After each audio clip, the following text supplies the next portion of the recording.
I know a lot of people have had issues. It's been a lot slower for basically everybody, I think, but us. And I think from our point of view, we love NATPE. We're big supporters. We've always been big supporters. And it's not necessarily just about doing a deal. I think we had a mid-sized station group that had bought Wendy Williams in a lot of markets. They came, they met, they talked to each other, and it's resulting in she's probably going to be driving the Indy 500 pace car. So that's a conversation, as crazy as that sounds, that never would have happened. They wouldn't have thought to call me. I wouldn't have thought to call them.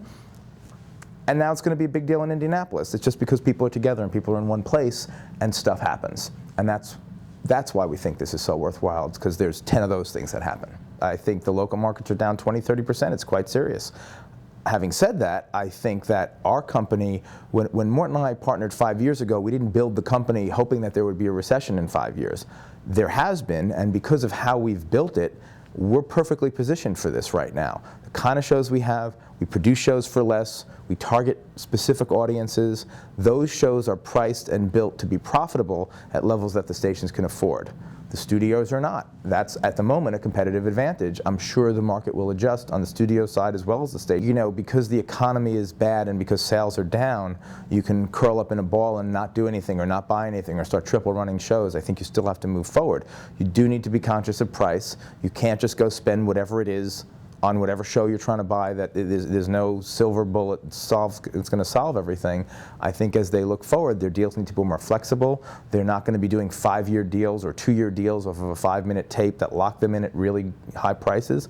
I think they need to be smart about how they do business. But on the other hand, I do think they need to move forward. I think they need to, you know, withstand some of the brunt of what's going to happen that's not so exciting in the next 3 to 6 to 9 months and move forward, because they are going to exist a year from now, 2 years, 3 years from now. When we come out of this, hopefully sooner than later, they need to have shows, and they need to have shows that work at a price they can afford. It's sort of a self-fulfilling prophecy, and we've hopefully overcome it with Wendy Williams and now bringing out True Hollywood Stories, which are shows that are priced appropriately and positioned appropriately for this market.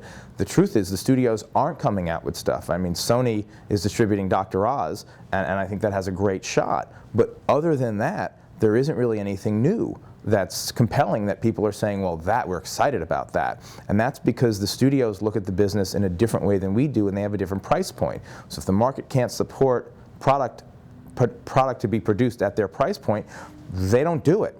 And so that's sort of what's happening, and hopefully that's a niche that we have and will continue to fill. I know they have Vegas for 1 more year. I'm told it'll all be in the suites. And so, again, you know, we're big supporters of it. I think for us, we'll continue to be here. We'll be in the suites. I think everybody will be in the suites. So in that sense, maybe there'll be a bit of a revitalization because everybody will be in the suites. There won't be the, 2 or 3 companies on the floor, and the rest of it is sort of a, we're not big enough or strong enough to be divided. We have to be together. So the fact is that the suites are more efficient.